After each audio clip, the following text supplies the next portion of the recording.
kasi kanina pa ako nakatayo. Buksan natin yung mga Bibles natin. Tayo dadako sa ating Sunday School. Dito tayo sa Acts chapter 2. Magsisimula tayo sa verse number 32. Acts chapter 4, verse 32. Acts chapter 4, verse 32. Ayan, okay. Maganda i-share niyo yung Bible ninyo. Sa mga wala. Kaya dapat kasi, kaya mga matatagal ng pupunta rito, maganda na magkaroon kayo ng sariling Bible. Ayan. Okay, nandiyan na kayo. Okay, babasahin natin ito hanggang maabot natin yung 37. Verse 37. Okay, nandiyan na kayo. Okay, basahin natin. Sabay-sabay na lang tayo. Ready, read. And the multitude of them that believed were of one heart and of one soul. Neither said any of them that aught of the things which he possessed was his own, but they had all things common. And with a great power gave the apostle witness of the resurrection of the Lord Jesus, and great grace was upon them all. Neither was there any among them that lacked, for as many were as possessors of lands or houses sold them, and brought the prices of the things that were sold, and laid them down at the apostles' feet. And distribution was made unto every man according as he needed. And Joseph, who had by the apostles was surnamed Barnabas, which is being interpreted, the son of consolation, a Levite, and of the country of Cyprus, having land, sold it, and brought the money, and laid it at the apostles' feet. Yan, maganda to. Amen? Ang ganda nito. Sige tayo, mag-pray muna tayo. Dakilang Diyos, salamat po sa pagkakataon na kami po ay makapag-aral po sa Sunday School. I-bless niyo po ito, Panginoon, in Jesus' name. Amen. Sige, pwede na kayo mo po.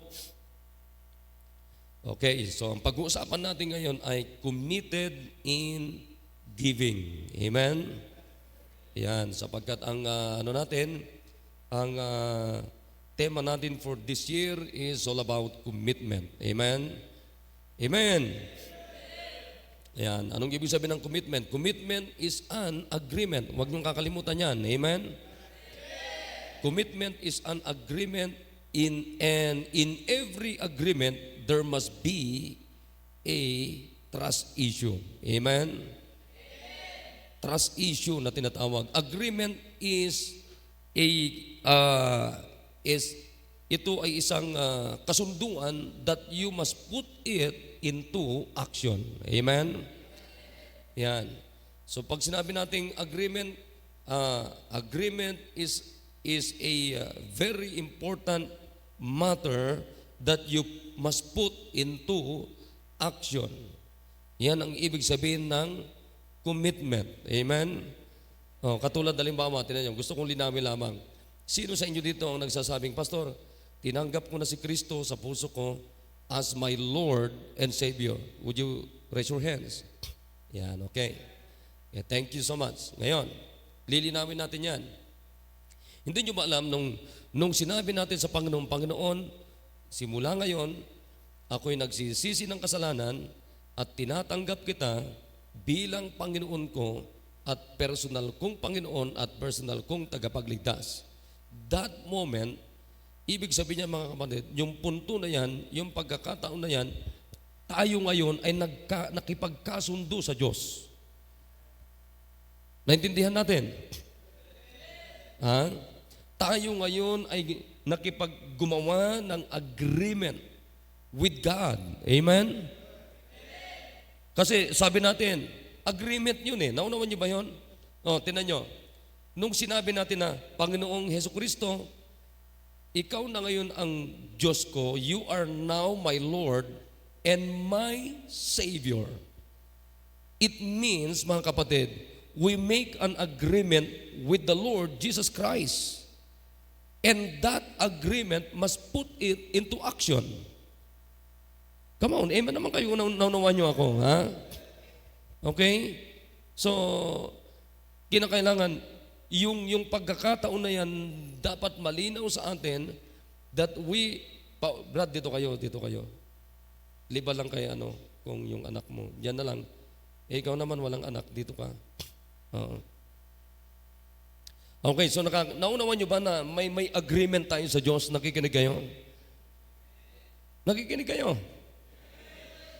Oh, nauunawaan nyo ba yon mga kapatid, na agreement nyo nung tayo ay nagpahayag na tinanggap natin si Kristo as my Lord and our personal Savior. That's an agreement. Amen? That's an agreement. At sabi ko nga sa inyo mga kapatid, nung gumawa tayo ng kasunduan with Jesus that He is now our Lord and Savior of our lives, mga kapatid, meron ng agreement, pumirma tayo sa agreement, and that agreement must put into action. Amen? Papaano natin ngayon ilalagay sa aksyon yung agreement na yan? Mamuhay tayo sa tinatawag na buhay na ibinigay ni Kristo sa atin as our Lord and Savior. Anong buhay na ibinigay ni Kristo simula nung tinanggap natin siya? Anong buhay? Buhay na walang hanggan. Di po ba? Amen.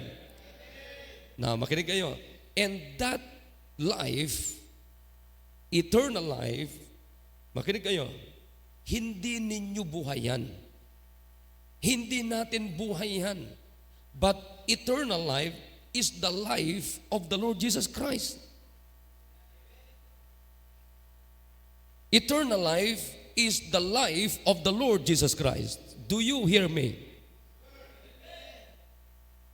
Pero isipin nyo na maigi mga kapatid, nung tinanggap natin si Kristo, ang ibinigay sa atin ay buhay na, come on, buhay na walang hanggan. O ngayon, nung binigyan tayo ng buhay na walang hanggan, ito sasabihin ko sa inyo, pribileyo yan. Naintindihan? Privilege yan. Kasi bakit privilege? Hindi lahat ng tao may buhay na walang hanggan. Pero sino lamang yung may buhay na walang hanggan? Sino? Yung mga tumanggap kay Kristo. Malinaw ba yun? Amen. Ayan. At nung tinanggap mo si Kristo, tinanggap natin si Kristo, anong buhay meron na tayo? Ayun, buhay na walang hanggan. Yan, malinaw ba yan? Amen? Oh, masaya ba kayo na may buhay na walang hanggan? Masaya ba kayo? Ako, hindi ko natatanggawin sarili ko. Ay, masaya talaga ako. Masaya ako na meron akong privilege to live the life of the Lord Jesus Christ, and that is the gift of eternal life. Amen. Kaya dapat masaya tayo. Kaya dapat yan na yung buhay na tinatahak natin. Amen? Yan na dapat yung buhay na isinasa buhay natin sa mundong ito. Anong klaseng buhay? Buhay na walang hanggan. Amen? Oh, isipin nyo yan mga kapatid, hindi lahat meron yan. Pero bakit meron tayo? God gave us the privilege. And that is an agreement. Amen?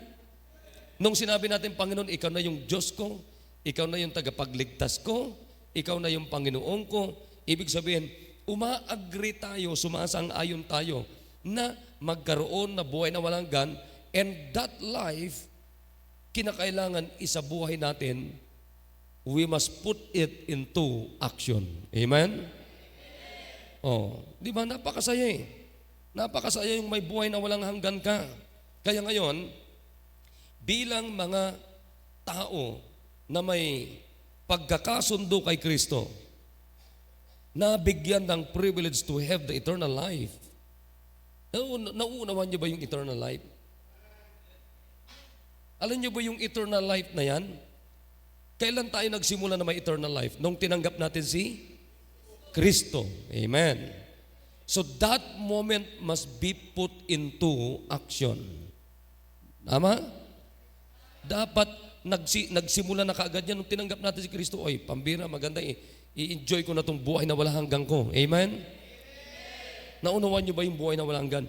wala nang katapusan yan. Oh, amen.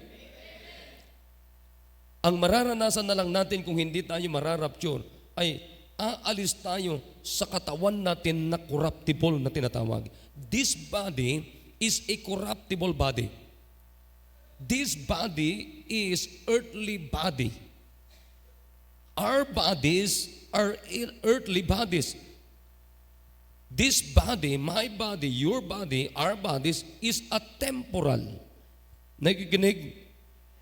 Kaya nga pag dumating sa atin ang kamatayan, physical, aalis lang tayo sa katawang ito babalik ito sa lupa, pero aalis tayo, at pag wala na tayo sa katawang ito, kaya nga sabi ni Apostol Pablo, to be absent from the body is to be present with the Lord. Amen? Pag wala na tayo sa katawang ito, tayo mga tumanggap kay Kristo, present na tayo sa Panginoon. At kung present tayo sa Diyos, saan tayo? Heaven. Heaven. Iiwanan natin itong makalupang katawan natin at bibigyan tayo ng Diyos ng tinatawag na heavenly body.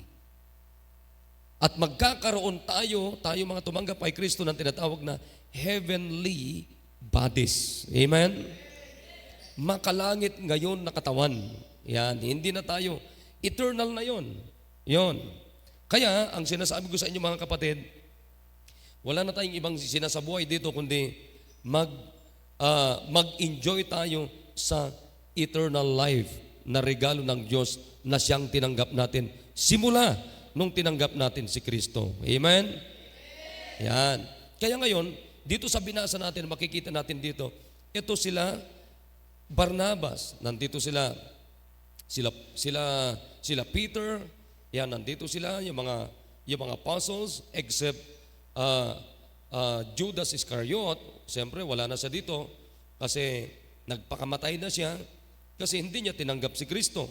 Na-miss niya yung buhay na walang hanggan. Kaya ngayon, tinawag siyang son of perdition.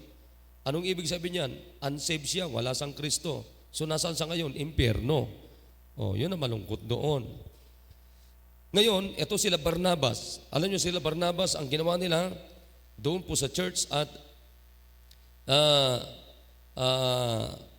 doon sa Corinto, doon sa Jerusalem, mga kapatid, ay sila ay nag-uusap-usap para doon sa mga maliliit na mga simbahan doon sa Jerusalem ay maging makatulong sila, maging katuwang sila. Ayan. So ngayon, anong nangyari? Kasi may mga mahihirap na mga miyembro doon na nangangailangan ng mga tulong. Okay, nakikinig tayo mga kapatid?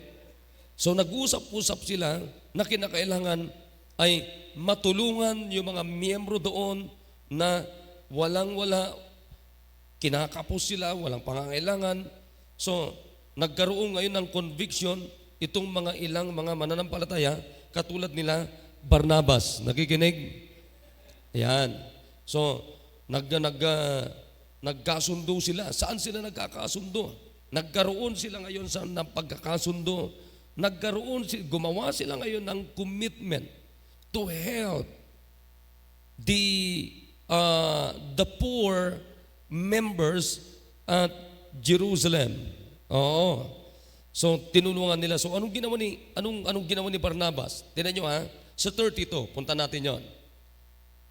Kasi ang pinag-uusapan natin ay committed in our giving. Amen? Ayan. Naniniwala ba kayo sa pagbibigay? Amen? Mga kapatid, sabi ko nga sa inyo, ang pagbibigay ay dapat hindi lang tayo naniniwala kundi kasiyahan natin ang pagbibigay. Amen? Masaya tayo na nagbibigay ng ating tithes, masaya tayo na nagbibigay ng ating love offering, masaya tayo na nagbibigay ng ating mga commitments. Tingnan nyo dito. Sabi ng Bible dito, and the multitude of them, marami sila, ibig sabihin, that believe, mga mananampalataya na ito. Anong ginawa nila? Were of one heart. Amen? Tingnan nyo yung mga mananampalataya dito, mga anak ng Diyos, mga tumanggap kay Kristo. Nagkakaisa sila. Meron silang iisang puso. Amen. At ang sabi ng Biblia, and of one soul. One soul, one heart, and one soul. It means, pag sinabing one soul, it means one mind. Amen? Iisang puso, iisang kaisipan. Saan nagkakaisa yung puso nila? Saan nagkakaisa yung kanilang isip? Tuloy natin. Neither said any of them that all the things which he possess was his own, but they had all things in common. Wow! So, ang gusto nilang mangyari ngayon, mga kapatid, ay magkaroon sila ng iisang puso, magkaroon sila ng iisang kaisipan, kaya tinignan nila yung pangangailangan ng ibang mga kapatiran at nakita nila na may mga pangangailangan. So, anong sinabi nila? Ay kinakailangan matugunan yung kanilang mga pangangailangan. Oo, nakikinig? Ayan. So, paano ngayon matutugunan yung pangangailangan ng kanilang mga ka-churchmate na talagang walang kakayanan talaga? Oo. So, sabi niya sa Tagalog ay, at ang karamihan ng mga nagsisisampalataya ay nagkakaisa ang puso at kaluluwa. I mean, it means the mind. At sino may walang nagsabing kanyang sarili na ang anuman sa mga bagay na kanyang inaari. So sabi nila ay yung mga may kakayanan ay nag-usap-usap sila na kinakailangan itong mga walang kakayanan, matulungan natin sila. So nagtulong-tulong, nag-usap-usap yung mga apostles. Tingnan niyo sa 33, anong sabi ng Bible diyan? And with great power gave the apostles witness of the resurrection of the Lord Jesus, and great grace was upon them all. So, nagkaroon sila ng puso at kaisipan na yung nakita nila yung grasya ng Diyos sa kanilang buhay. Nakikinig? Alam nyo, pag makita mo yung grasya ng Diyos sa buhay mo, makikita mo rin yung pangangailangan ng iba. Okay? Hindi ka magiging makasarili. So in verse number 34, ano sabi ng Bible diyan? Neither was there any among them that lacked.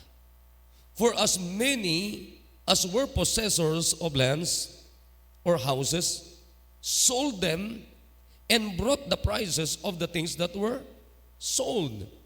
So ang ginawa nila, sapagkat sabi ng Biblia, walang sino mang nasasalat sa kanila, palibhas ay ipinagbili ng kulang ba, yung kinakapos, kinukulang, ng lahat ng mga lupa o mga bahay ang mga ito at dinala ang mga halaga ng mga bagay na ipinagbili nila. So nagkasundo sila ngayon, bakit hindi na lang natin ibenta yung mga bahay naman natin, bahay natin na hindi naman tayong nakatira? O bakit hindi na lang ibenta yung mga lupa natin na hindi naman nagagamit? Ha? So anong ginawa nila? Ibenta natin yung mga lupa natin na hindi naman nagagamit, nakatiwangwang lang. O benta na natin yung mga bahay natin, ang nakatira, multo naman. O di ba? O tingnan nyo, pagka hindi natitiran yung bahay nyo, sino nakatira? Multo. O di ba? Pastor, naniniwala ka ba sa multo? Oo. Nakakita ka na, pastor, ng multo? Oo. Marami dito, inaantok. Hindi. Ayan. So nakita nyo, ang ganda ng pagkakasundo nila, tama? Nagkakasundo sila na tulungan yung mga miyembro na walang kakayanan. Ha? Tulungan, mga kapatid, yung mga Hudyo na hindi pa naaabot ng Ebanghelyo. Amen? Kaya sabi nila, itong lupa namin, benta na natin ito. Itong bahay namin, wala nakatira. Benta na natin yon. At yung pinagbentahan, mga kapatid, ibinigay nila mismo sa mga apostles. Amen?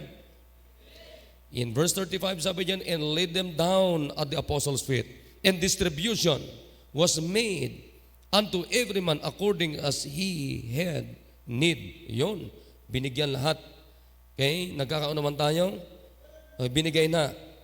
Sino yung isa doon na nagbigay? Ayun, yun ang maganda doon. Amen? Sino yung isa sa mga nagbenta ng lupa, nagbenta ng kanyang bahay? Sino yon? Sino yon? Ayon sa verse. Sino? Si Joseph or Barnabas. Amen? Si Joseph or Barnabas. Yan. So anong ginawa ni Barnabas, mga kapatid? Na kung i-interpret natin yung kanyang apelido, mga kapatid, ay ang ibig sabihin ay Son of Consolation. Amen? The Son of Consolation. Mamaya papaliwanag ko yan.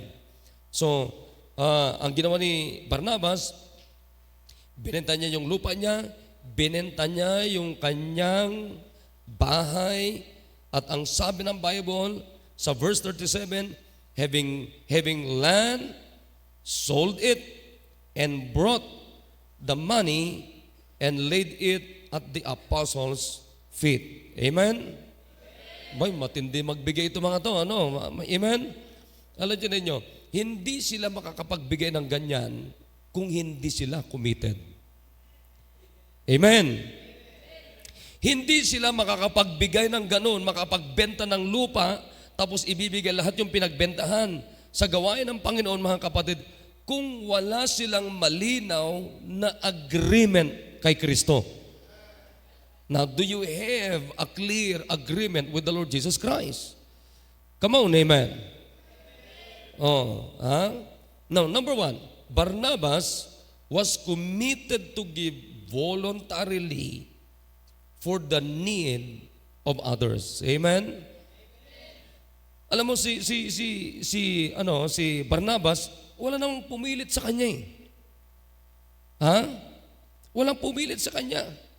Kundi, ang nag-push sa kanya is the great grace of God in his heart. Amen? Ang nag-push sa kanya na, sabi niya, pambira, may mga lupa ako dito, ibebenta ko to, then ibibigay ko sa gawain ng Panginoon. Bakit ginawa ni Barnabas yon? Kasi nagboluntaryo siya na gawin ito kasi malinaw sa kanya, nauunawaan niya yung great grace ng Diyos sa kanya.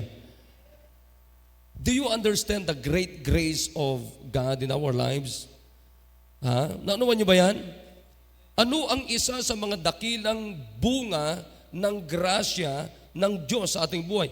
Our salvation. Amen, amen. Salvation is by grace. Tandaan niyo yan.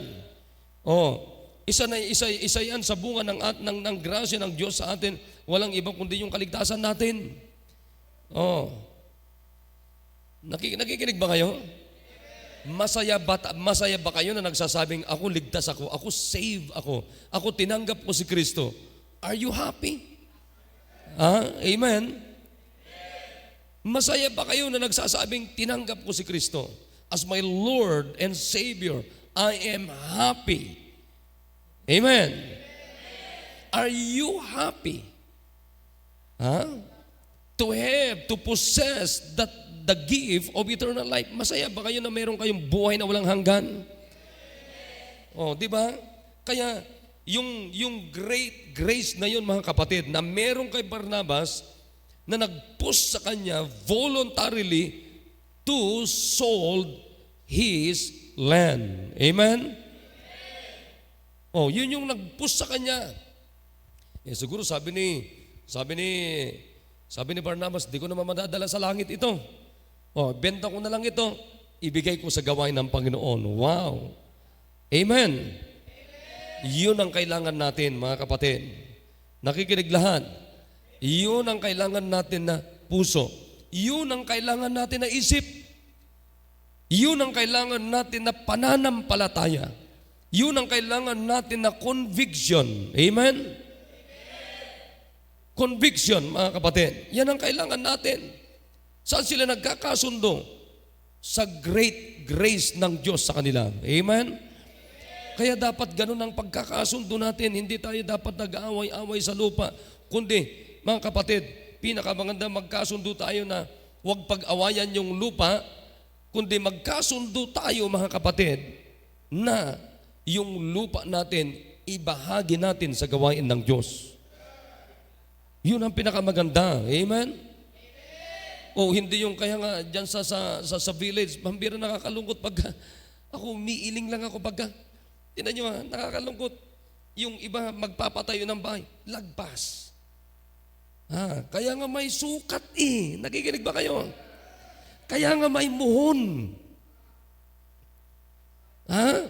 Alam nyo ba, yung muhon sa Bible ay yung muhon, biblical.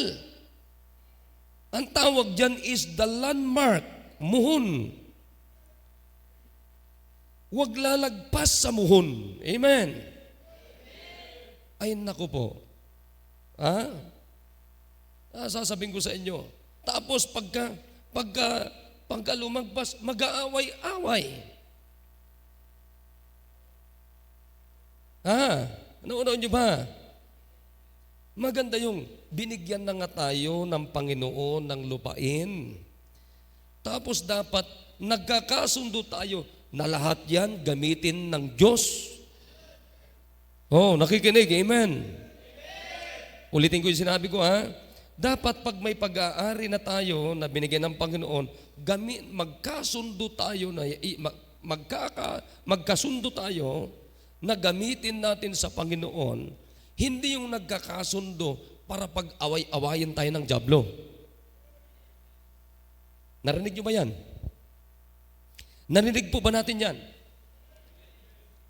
Anything na meron tayo mga kapatid, anumang bagay na meron tayo, hindi lang lupa, hindi lang kung ano-ano mga bagay, lahat, yung oras mo, yung lakas mo, yung pera mo, yung buhay mo, yung lupa mo, yung sweldo mo, lahat, pinakamaganda, nagkakasundo tayo para gamitin sa Diyos.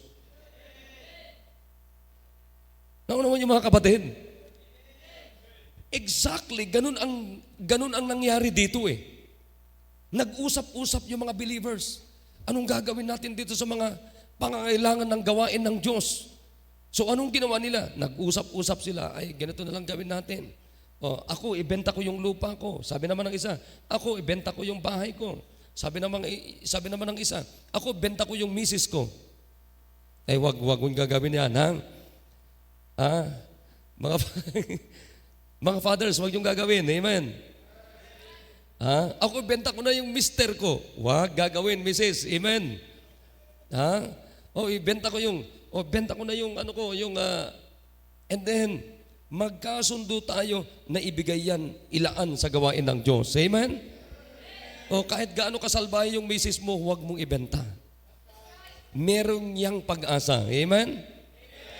Kahit gaano kasalbahe yung mister mo, may pag-asa yan, magbabago rin yan. Pero kayo, ibenta nyo na yung bakla nyong girlfriend. Walang kwenta yan.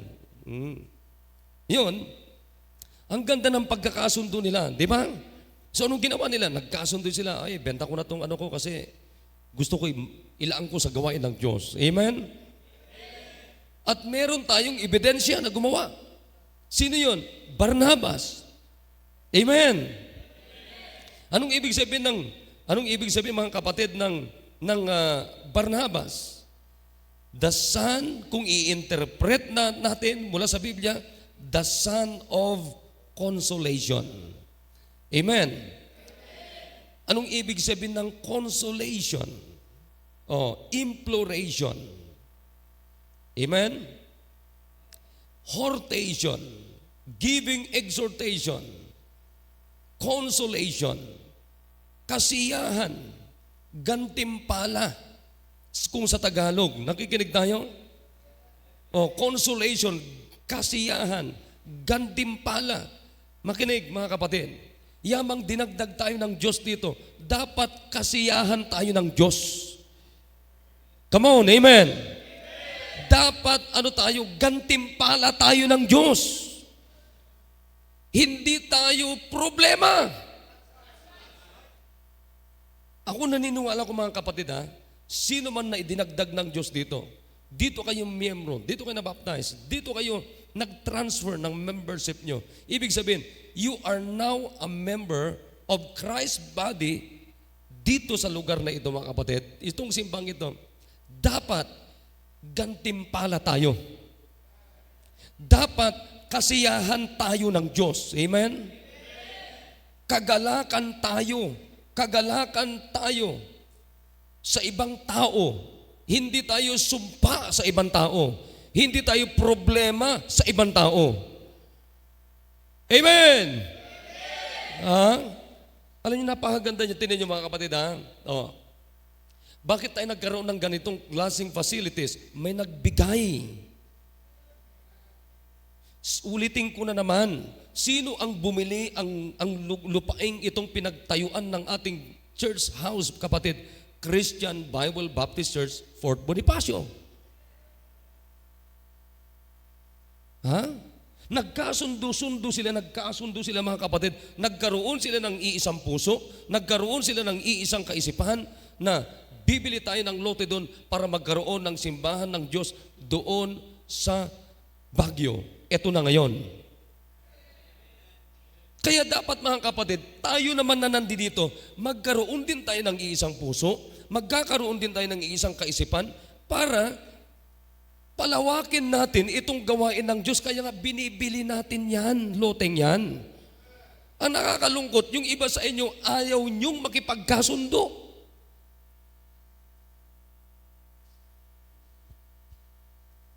Dinala tayo ng Diyos dito, mga kapatid, para maabot pa natin yung mga ibang kaluluwa na wala pa kay Kristo. Amen!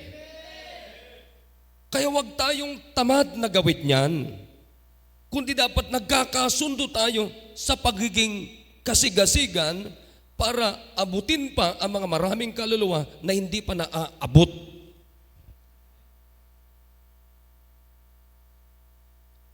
Nagkakaunawan tayo? Kita nyo, alam nyo yung pagbibigay nila dito sa New Testament, mga Kristiyanong ito, that is more than tithings. Nakikinig? Amen. Amen. Amen naman tayo. Alam nyo ba yung pagbibigay ng mga Kristiyano dito sa mga believers dito sa New Testament, that is more than 10%. Isipin mo to, nagbenta ng lupa si Barnabas. Ibinigay lahat. Hindi 10% ang ibinigay. Ibinigay lahat yung pinagbentahan.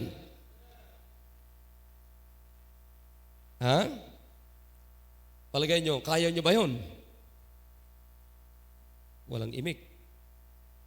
Ibig sabihin, hindi kaya. Kaya nyo ba yun kung kayo ang bibigyan ng pagkakataon na gawin ito? Wala. Meron ba kayong buhay na walang hanggan talaga, mga kapatid? Meron ba kayong, nauunawaan nyo ba yung buhay na walang hanggan na tinanggap natin kay Kristo? Sa palagay natin, mga kapatid, hihigit pa kaya yung lupa mo, yung pera mo sa buhay na walang hanggan na binigay ng Diyos sa'yo? Hihigit pa ba yun? Walang hihigit. Amen? Walang hihigit, walang lalagpas, walang katumbas sa buhay na walang hanggan na ibinigay ng Diyos sa atin. If you would only understand clearly and biblically doon sa buhay na walang hanggan na binigay ng Diyos sa atin. Amen? Ay, pambira, sasabihin ko sa inyo. Kaya nga minsan, sabi ko nga, itong mga kapatiran natin, lupa, pambirang buhay, nag-aaway-away kayo dahil sa lupa. Kung ako siguro, magkano bang hingi mo sa lupa ko? 1 metro, 1 metro, dagdagan mo, gawin mo 2 metro. Bigay ko sa iyo yan. Tapos sabi mo sa kanya, pati sa langit, dalhin mo. Di ba? Kaya nga nung huling pag-uusap natin, ano sabi ko? Ayoko na nag-uusap tayo na para tayong mga immature. Nakikinig, mga kapatid? Alam nyo, anumang ari-arian na meron tayo, makinig kayo, hindi iyot yan. Ha? Nakikinig kayo sa akin? Ano mang pag-aari meron ka sa lupang ito, hindi iyo yan. Ha? Sige, patutunayan ko sa'yo kung iyo yan. Pag namatay ka ba, madadala mo ba yan? Hindi mo madadala yan. Bakit? Sabi ng Biblia, we brought nothing into this world. Certainly, we can carry nothing out. Napunta tayo sa mundong ito mga kapatid, walang dala, aalis din tayo, walang dala. Kaya yamang pinagpala tayo ng Diyos ng mga napakaraming mga bagay, gamitin natin sa Diyos yan, sa gawain ng Diyos, i-invest natin sa gawain ng Panginoon habang binibigyan tayo ng Diyos ng chance to use it. Amen!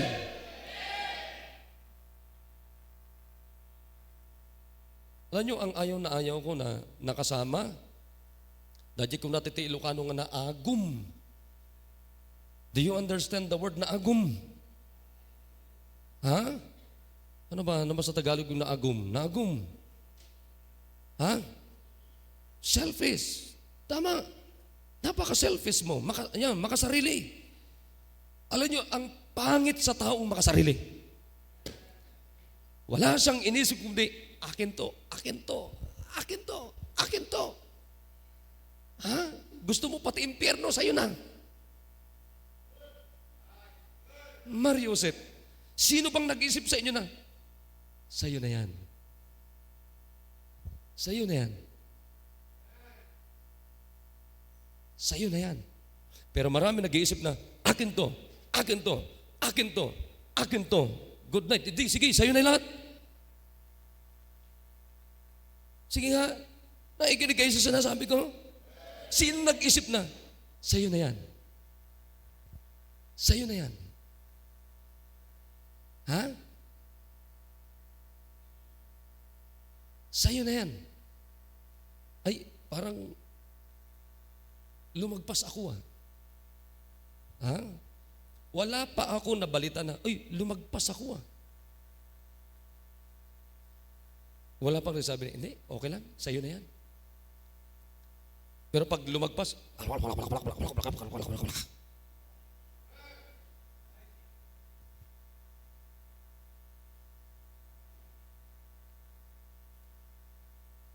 lumagpas. O sige, sa'yo na yan. Bibihira mag-isip ng ganon. Nakikinig kayo mga kapatid? Bibihira. Pero si Barnabas, ay, tulupa ko. Ay, benta ko na to para sa gawain ng Panginoon. Do we have a mind like that?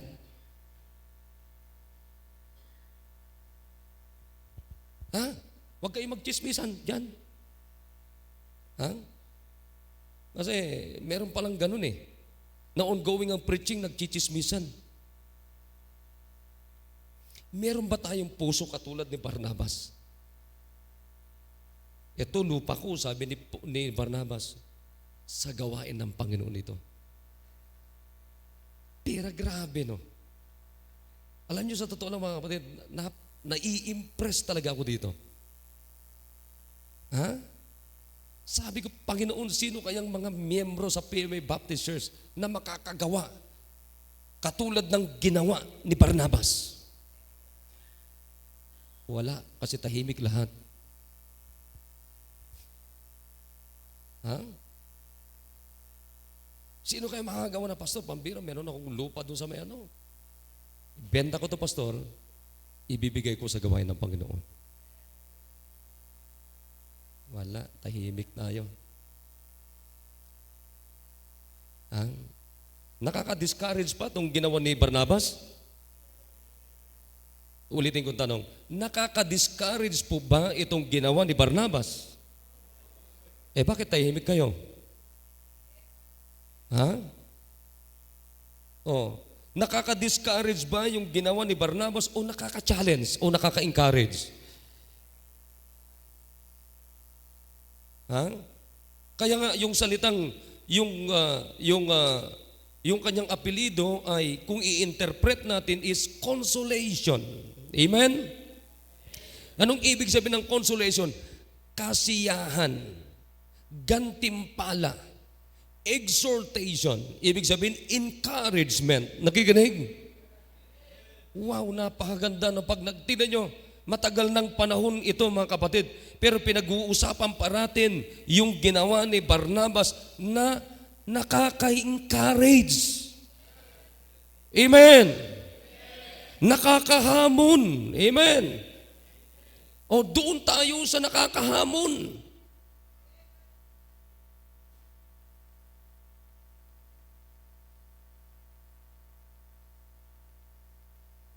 Wala pang gumawa na, ayan, pastor, ito lote ko, binta ko yan, sa Panginoon yan. Ito literal talaga ho ng pangyayari ito mga kapatid. Ha? Nakikinig tayo? Literal na pangyayari ito, totoong pangyayari. Hindi po ito parable, hindi po. Ha? Totoong ginawa ni Barnabas ito. Totoong ginawa ito ng mga mananampalataya nung panahon na ito. I hope nagkakaunawan tayo. Amen? Oh, voluntarily ginawa nila ito. Ginawa ni Barnabas ito. Alam niyo kung bakit? Sapagkat ang nakita ni Barnabas ay yung great grace ng Diyos sa kanyang buhay. Amen? Yung dakilang grasya ng Diyos sa kanyang buhay. Naniniwala ba kayo na individually, lahat tayo dito na nagsasabing tumanggap kay Kristo, meron tayong dakilang biyaya ni Kristo? Amen! Oh, alam niyo, merong awitin yan eh. Wonderful grace of Jesus. Amen? Oh, di ba? 158 sa ating songbook mga kapatid. Wonderful grace of Jesus. Dakilang biyaya ni Jesus. Ha? Nakikinig tayo? Sa Tagalog, anong page yon? Dakilang biyaya ni Jesus. Oh, tingnan nyo nga. Anong page yon? May Tagalog yun eh. Wonderful grace of Jesus, dakilang biyaya ni Jesus.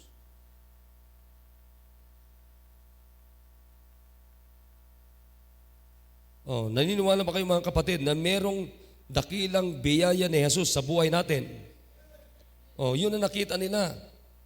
At nung nakita nila yon, may dakilang biyaya ni Jesus sa kanila, nagkasundo-sundo na sila. Hindi sila nagkasuntok-suntukan, hindi. Nagkasundo-sundo sila doon sa dakilang biyaya ni Kristo sa kanilang buhay. Amen? So, anong ginawa nila? Ay, sige, tulungan natin itong mga para lumawak yung gawain ng Panginoon, para maabot natin yung mga dapat abutin. Ayan, sige. Ako, benta ko to, sabi niya. So, ibinenta at nakita natin, ibinigay ni Barnabas lahat ng pinagbentahan. Amen? Oh, nakita nyo na? Wala pa eh. Hindi ko pa nakikita eh. Ha? 59. Ayan. Oh, malapit na ako. Yun. Dakilang biyaya ni Jesus. Amen? Ayan. Awitin nyo yan. Oh, sabi niya dito ay, ang dakilang biyaya ni Jesus sa akin. Umid ang aking dilit di kayang sambitin.